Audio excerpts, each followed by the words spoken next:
CP. Are you serious? He's gone! 40, 30, Portis all the way!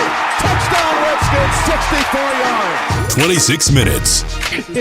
He's pretty sharp. You know, he'll coach you up on the Miami guys and everything else. He's kind of fun to be around. Got an opinion too. You know, I've been blessed to have the opportunity to go out and be myself and say the things that I say. And, you know, for the outside world, they can deal with it how they deal with it. 26 minutes with Clinton Portis. CP. Teach him something. We're back. 26 minutes, episode 36. Jake Kring-Schreifels, Monica McNutt. So we came in, we talked about the draft class after Sweat and Haskins, and, you know, there was a lot of excitement. We felt good about it, but the overall grade for the Redskins throughout America, all over TV, everywhere you look, is an A+. A+ for the Redskins draft. Like, first off, that's amazing. So it's not often Bruce get credit or Doug Williams. But I think this is a draft class they deserve to get credit for. Now, we still have to see these guys play, but on paper, it's one of their best efforts. And give some credit to Kyle Smith, college director of scouting. I think that, I think really they addressed some needs for sure, especially in the middle part of the draft. They got some offensive linemen, got an Alabama guy, Raj Pierce Baker.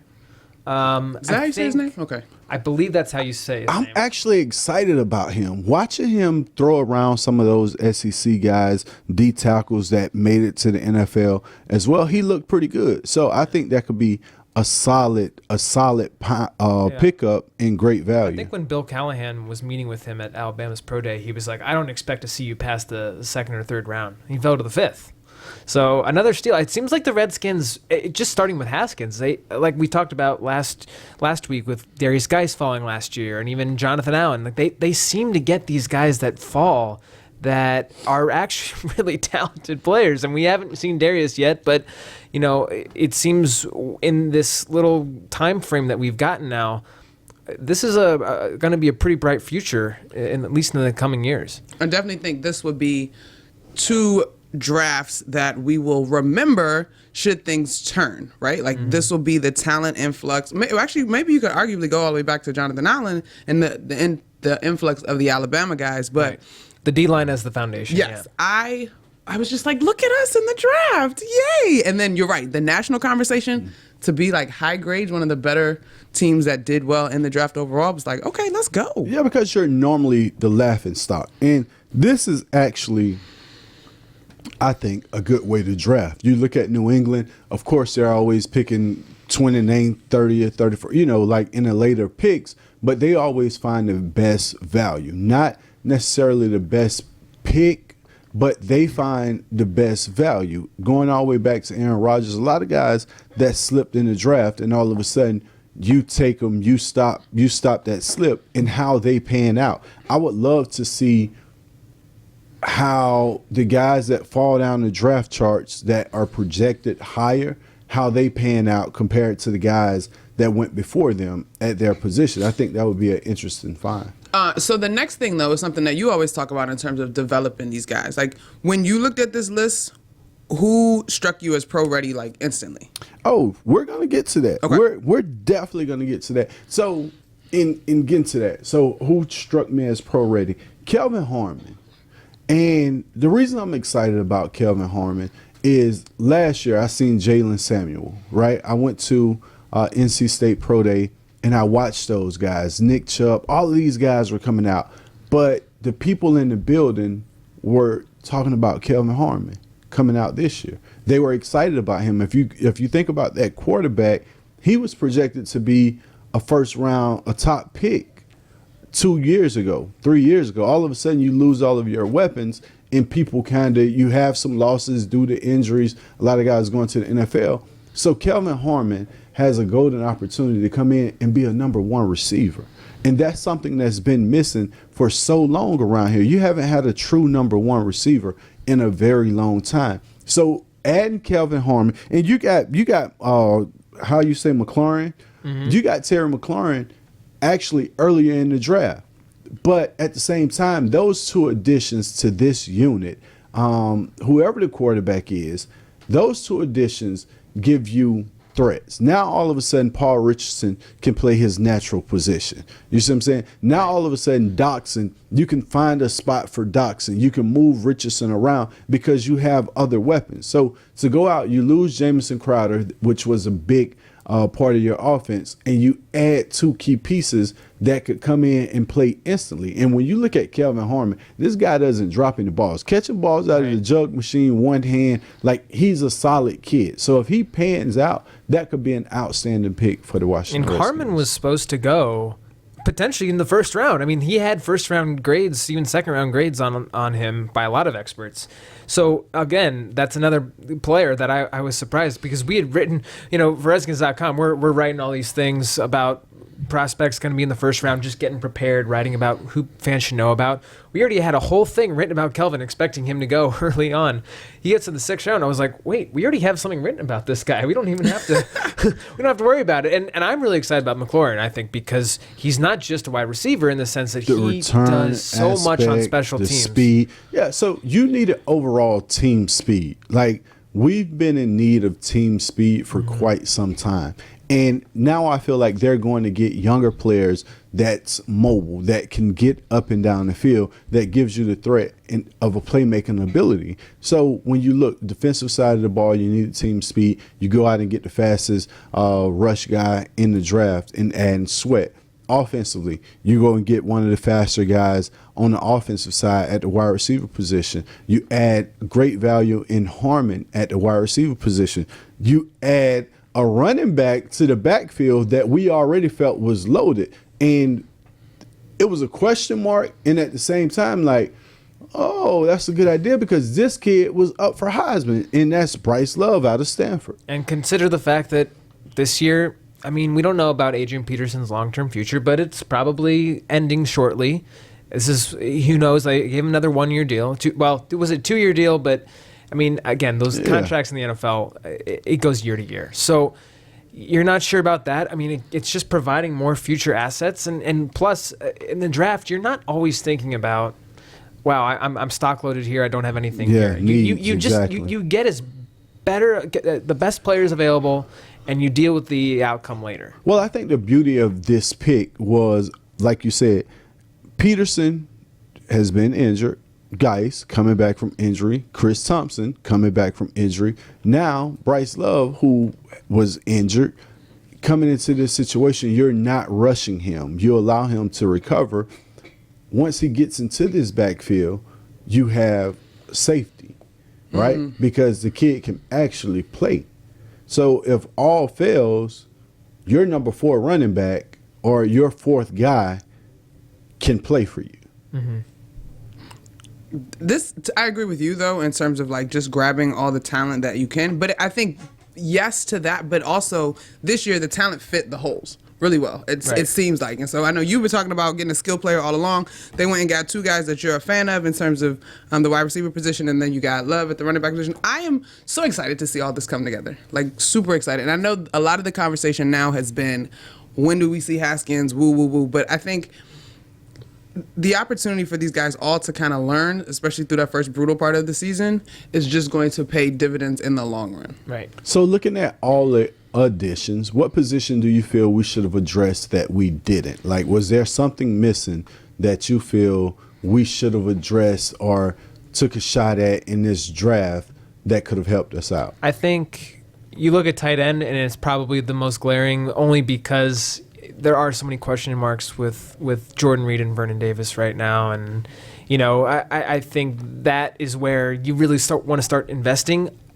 I don't know how big of a tight end class this was after maybe the first 3 or 4. Hawkinson, Irv Smith, Fant, and then even Sternberger that the Packers picked up. After that, it's hard for me to know exactly what was out there tight end wise. They're probably going to sign one college free agent this week too, but and then they'll have some younger guys, Matt Flanagan and JP Holtz, but those are developmental guys. It's going to take a while for them to really see some real action. So I think that's probably one area that I think if you could have switched out anybody in the first or second round and gotten a really high-profile tight end, maybe you do that. But I think the Redskins maybe believe a little bit more in Jeremy Sprinkle too.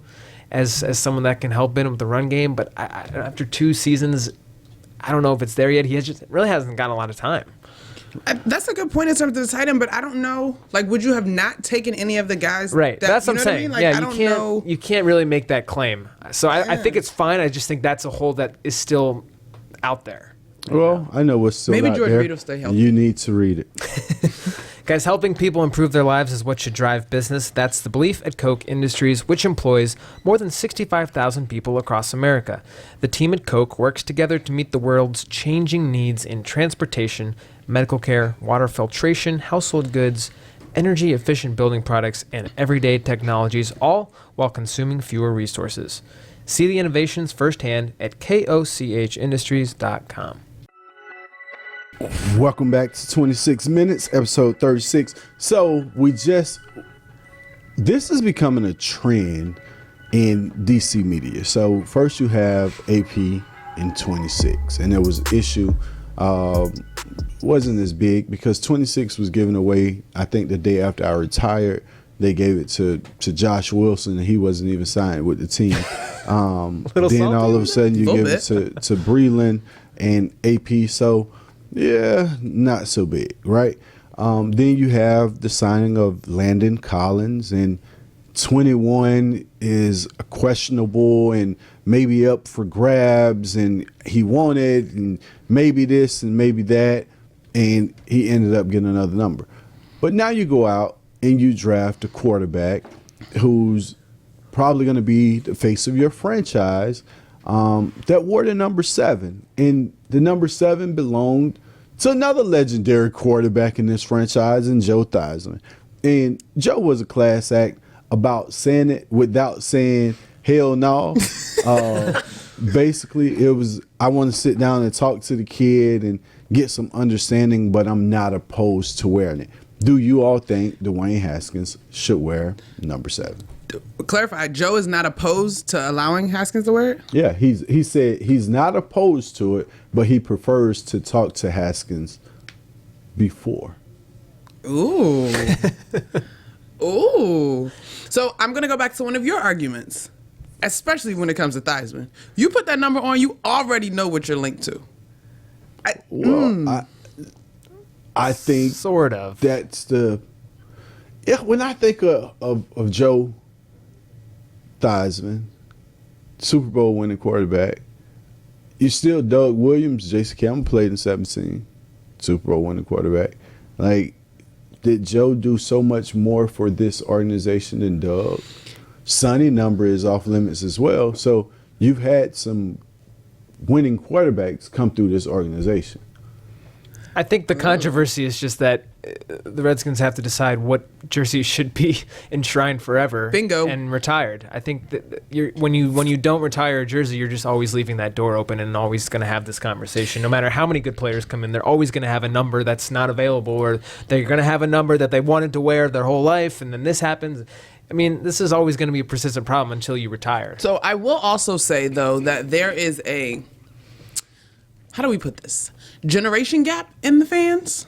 And so I think while we're having this conversation, Joe Schmo, my friends that grew up as Skins fans, whatever, probably like, okay, whatever. Like, if the kid want to wear 7, he want to wear 7. So I don't know that the reverence maybe that some of the older fans, grandparents, parents might have still exists well, that's today. Who buy tickets. The older fans yeah. are the ones that and all buy that tickets. is something that everybody wants to see change, so that the fandom here in DC lives on. And so if now all of this is predicated on a kid playing well, right? Like if the new synonymous number 7 is Dwayne Haskins, who's leading this team into the future of being a competitive franchise, then what? Now if it doesn't quite pan out, we're in a whole nother ball of wax. So do you get a kid the number or not? I think so. Go for it. I think. Yeah. I mean, yeah. So next year, if Landon Collins have a successful season, that's different. Okay, I'm just getting some clarification and some understanding. 26 been running around forever. You just said it. I feel the same way, and I'm alive and well, and Joe is alive and well, so I think it's fine. But to go and interfere with legendary that can't say or give approval, I think you stay away from that, and that's Sean T. The big point, Jake wins the discussion. They got to decide what they want to do about jerseys, period, so we can stop having this conversation. Yeah, but you're going to run out of numbers. Speaking of big points, big points, okay, yeah. A lot of teams in the NBA getting blown out by big points. NBA shockers, actually. And I was thinking of you thinking how much you've been stapling for Giannis and how bad of a man Giannis is. And Giannis is unstoppable. Where's Jonathan? He needs to come then back. I see the Boston Celtics not allow Giannis into the lane. Okay. Like, This game. Thank you, Jake. Did you watch the Listen. Sixers Raptors? It was a completely It was different a game. completely different game. But I'm gonna that's on the paper, Jake. We're gonna talk about this. So let's Bucks Celtics, right? Giannis said no one can defend him, right? Probably should've said he put that he put the target on his back and said no one can defend him. Instantly in the Celtics game, Giannis, who doesn't attempt threes, maybe had 3 or 4 3-point attempts in the first quarter. I knew something was wrong then. I said, that's not his game. pressing. And he's not even coming close. Like, he was shooting air balls, top of the backboard. Like, his shot was, it almost looked like Cream Bigham's. That's what his shot looked like when he was preparing for I'm the not familiar, 3-point shootout. but I'll nod my head. Well, you should go back and look it up. But when you look at the Bucks, do you panic, or you still think the Bucks wins the East? I don't panic. As I was watching Giannis, he definitely was pressing, but I also think his secondary move was getting him into trouble. Because if you really watch him, it wasn't that incredible first step that he has where he usually can blow by a defender. And also, in this conversation, credit Al Horford. He played tremendous defense. But everyone backed up off of him. Hold on. But even after that first move, he does this secondary thing where sometimes he spins back into traffic or he pumps fakes instead of absorbing contact going to the free throw line. To me, the secondary move was where he was getting into trouble. And I don't think his teammates did a good job of getting into his sight lines. He's not Ben Simmons as a passer, but do I think he can find an open man or at least get to the pass that will be the hockey assist? You have to move the ball. The Celtics are not going to sit and stay. Like, if you allow them to play a wall and nobody moves, then the defense works. Yeah, but what the Celtics did that was great was collapse. They collapsed the paint. Which means they made everyone turn into jump shooters. Which on the Bucks have. Chris Middleton can hit shots. Brook Lopez was like the first 7-footer to be nailing it from behind the arc. Well, not one of the first, but like he was one of the guys that put that into vogue. So Eric Bledsoe can hit shots. That's what I'm saying to people. Like, they want to look at this talent for talent. On paper, would I give the Celtics more credit in terms of talent? Yes. Do I also think that something special is happening that make me question whether the Bucks can get out of this series? Also true, because I think Kyrie is coming into his own in the playoffs. I think the Celtics are coming into their own. Because of Kyrie. No, but not only Kyrie, Gordon Hayward. All of that is predicated on Kyrie. Factor. I agree with you, but all that is predicated on Kyrie first. But I think that to say that this series is to negate the fact that we're dealing with NBA players and arguably the MVP in the league this season. Hello? Like, Bud is not an idiot. Like, it's going to be a great series. There will be adjustments. Okay, speaking of adjustments, last night you see the 76ers Raptors, which you all already talked about. The Raptors just didn't seem, again, another team that don't shoot a lot of threes, and they were launching from everywhere. They just weren't on. And instead of no one could get to the bucket for the Raptors outside of Kawhi. Until the last, 3 minutes of the game? Right, and then they all Yeah, started and to then shoot. all of a sudden, a lot of guys are starting to fumble the ball. And when Did you see look at Lowry this- try to Yes. through the legs? Yes, Yeah, I yes. was like, And that's ooh. what a lot of guys, even when we get to Golden State, a lot of guys are dribbling into traffic and dribbling too much instead of giving the ball up. Because often the first thing I notice is when a guy is standing in the corner, like pass the ball, like I'm wide open, and it's that frustration. You like when I'm in the gym hooping, I hate this. Just pass the ball, stop all that damn dribbling, get the ball up and get it back. Y'all right? playing rec league ball. I cannot stand that. So then when you sit in the NBA, and it always leads to a turnover. Always. Yeah. I think part of that conversation is the duration of a series. They are human. You fall into some bad habits. You need to adjust. Obviously, the teams that are able to move forward adjust first. But to me, the Raptors-Sixers, I'm taking the Raptors in that series, even though last night was a little questionable. I'm expecting both of these series just to be really good. That one, I got them both going 7. But when you look at the Raptors, right? So the first game in the 76ers, the Raptors were outlet passing. They were getting up and down the court. Siakam was on. Kawhi was on. So they led. But when it comes to bench play, what the 76ers showed me last night, they exposed the Raptors bench. The Raptors don't have a bench. They can't score with Kawhi out of the lineup. So although I was really excited about the Raptors in the beginning, now after seeing the bench work, and that's without Boban and Mike Scott. Exactly. Without Boban, without Scott, Greg Monroe came to play, your Georgetown alum. Then you get Embiid. Ennis is playing lights out. Their size is gonna bother Toronto. Toronto got these little short dudes. Like I'm the same height as these dudes. And the 76ers have this 6'7", 6'8". Jimmy Butler goes into his zone. Like I really think the 76ers took back control of this series. I just think it's going to be a great basketball series. Yeah. I disagree on the bench of Toronto, though. But I also think if we're going to look at teams in terms of depth, Greg had a great game last night, but my man, NBA player, bona fide, has been a journeyman. Like, that is not... I agree, he should have never left Detroit, but in Detroit, he was a scorer. Okay, you put a guy in position to do what he's capable of doing. Which is he's not going to do there because you got Joel, you got too many people that got to eat. So the 76ers are susceptible, that's a good word, susceptible to some hiccups in the same way that the Raptors were. Last night, they just happened to play well. Joel Embiid is one dealing with whatever the injury situation he's dealing with. I think all you saw last night was game 1 adjustments. I still think it's going to be a fantastic game, and I don't know that there's an answer for Kawhi. Even with Jimmy on, I think Jimmy on takes the ball out of Ben Simmons' hands in a way that makes him a little bit ineffective. Whereas I think Kyrie on kind of unlocks everybody for the Raptors. The 76ers, they've got a lot of talent and a lot to juggle. I mean, Tobias was doing his thing in LA before he got there. I like that group. But I almost think that experience in terms of Kawhi being an NBA champion is what's going to propel this Raptors team. I think Kawhi is that bad of a man in terms of making a difference. So I think we're going to talk about the defending NBA champions, the Warriors and Rockets, when we get back. But right now, you guys take it away. Monica's going to give it to me this time. Go ahead, Jake. Go ahead. You marked it up. I see you. No, this was already marked up. Oh. Multiply your excitement and your winnings with the Times the Money family of scratchers from the Virginia Lottery. The family features games at price points from $1 to $30 and over $345 million in cash prizes in the whole family. 2 times the money has a top prize of $4,000. 100 times the money has a top prize of $7 million. And each game features the chance to find multipliers. Find a 100 times symbol and 100 times the money, and you'd multiply your prize by 100. There's a lot of numbers here. Lots of numbers. Think about money multiplied. That's what the Times the Money family means. Check out the Times the Money family at your lottery retailer today. Have you heard about Creighton Farms, the private club community that's home to the Redskins? Creighton Farms is just 20 minutes from Dulles, but a world away. On top of its award-winning Jack Nicklaus signature golf course, pools, tennis courts, and other resort-style amenities, you'll find custom homes and villas that are simply extraordinary, starting at $1.5 million.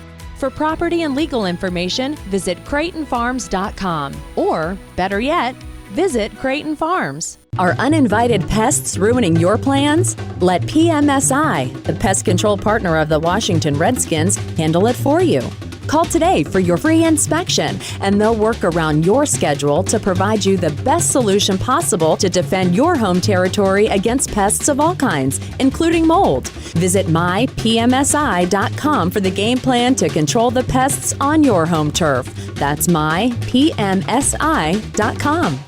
This is Rick Goslin with the Talk of Fame Network. This NFL season, FanDuel has more ways to win than ever before. New Beat the Score contests pay out everyone who hits a certain score. Now it's easy to find your friends and challenge them to play head-to-head fantasy contests for cash or bragging rights. New players, try FanDuel today and get a $20 bonus when you make your first deposit. Just sign up at FanDuel.com/Rick. New users only. Bonus not available for withdrawal. State and age restrictions apply. For eligibility rules, terms, and conditions, go to FanDuel.com. Your heart works hard, and sometimes its parts need repair. That's what we do at Innova's Structural Heart Program in Fairfax. With outcomes that exceed the national average, we're a leader in both minimally invasive repair techniques and surgery to address heart valve disease. Give your heart the benefit of care from Innova Heart and Vascular Institute. Find an Innova physician by visiting innovaheart.org/valve. Innova. Join the future of health. I'm trying to meet that boy Clinton Portis, though. They say that boy, they say he's smooth on his feet. I'm trying to teach him something. Teach him something. Teach him something. The defending NBA champs, the Golden State Warriors, the team who said they wanted the defending NBA champs, the Houston Rockets, with probably the best offensive player of all time. Before we even get to that, so I think Dame Lillard had one of the best interviews, and they were asking him about logo Dame, shoot from the logo. And he said, they asked Dame the question, Dame Lillard, Steph Curry, final shot of the game from the logo, who do you want? Dame's response was, Steph Curry is probably the greatest shooter of all time, giving Steph his credit. But in that moment, I'm taking me, right? As he should. As he should. Who are you taking? Who? As of late, I'm taking Dame because Steph looked a little funny. Period, point blank. Not as of late. Period, point blank. Over an entirety, because Steph does this same thing whenever he feels like it and starts shimmying on you. So period, point blank. With the defender? No, point blank. Okay, with the defender. Of course, they have a defenders. No one is letting them cross half court without. If Paul George is playing defending him, he's going to give him 5 feet. Gave him lots of room on that. And tell him it's a bad shot too. Period. Gosh, period. Here's the thing, and I had this conversation with one of my colleagues up in New York.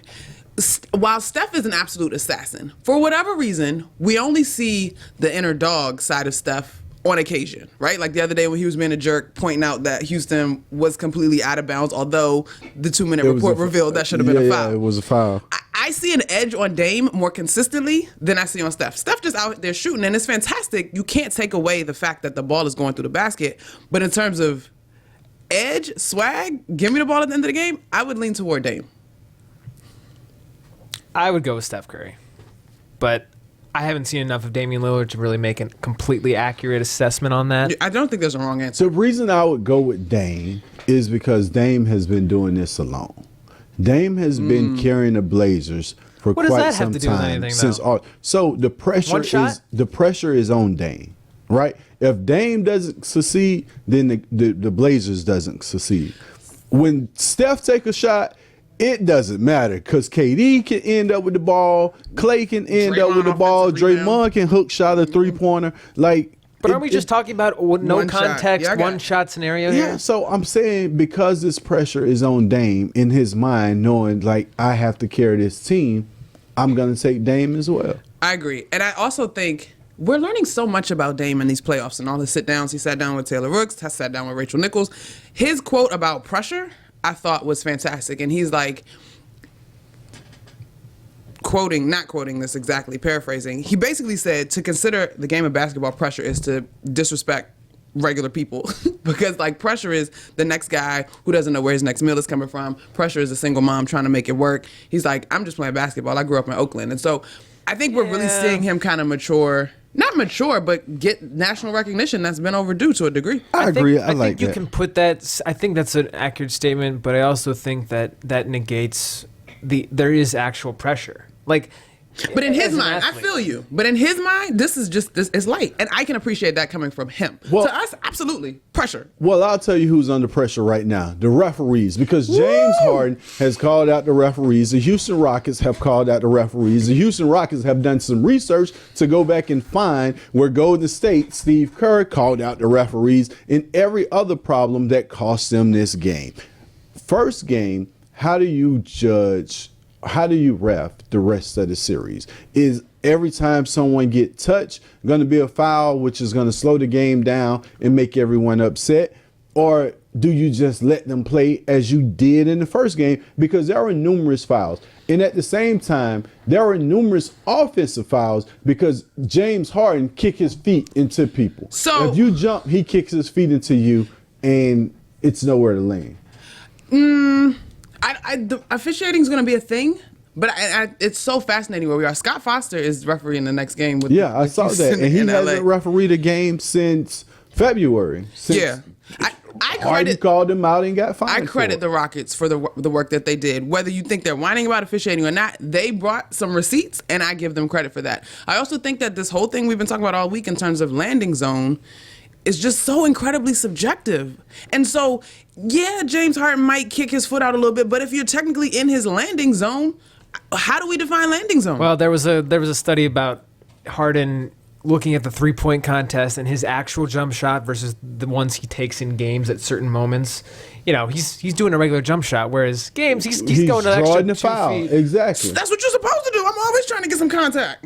Yeah, but where else? What's your landing zone? That means I need to get off of you. I can't guard you all of a sudden. I feel you. Defender has to have some space. Agreed. I agreed, and that's why the refs got to figure it out. I don't have an answer, but I'm not have an answer. I'm sorry. I'm not going to penalize James Harden for trying to draw contact. And I think there has to be some kind of contact in basketball. Like, you can't just not touch. Now, if your hand is going forward or you slap someone's hand before you hit the ball, like last night, I thought Mark Gasol got a horrible call on, like, in the end of the game. He slapped. And when you look back, he slapped Jimmy Butler's hand. So I was like, you know what? That was a great call by the refs. But at first sight, I was like, no, that's a horrible call, all ball. And Toronto was arguing. When you watch them play, KD, Harden,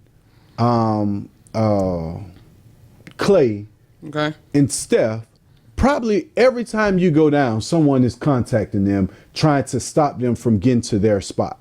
The only difference is Harden has the best moves ever when it comes to causing a foul. KD kind of back away from it, like he kind of moves away from the contact. So he's not warranted that call, because if he just stick with it, he should get it. But KD leave, like, he got the smallest man on the court guarding him, and he decided to go regroup and take it back to half court to come back.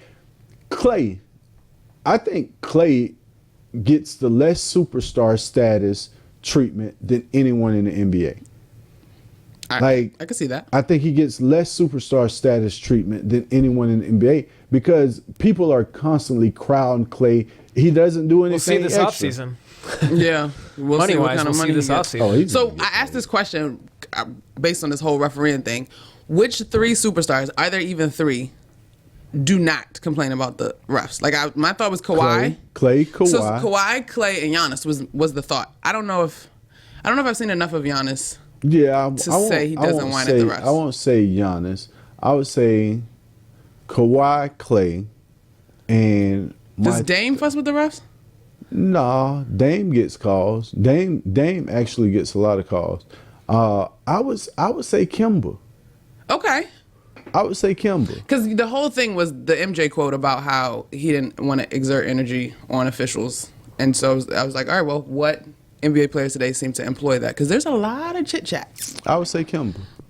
But I like Kemba a lot. The next thing I would say is that's a wrap for episode 36. So thank you all for joining us on 26 Minutes, and we'll catch you next week.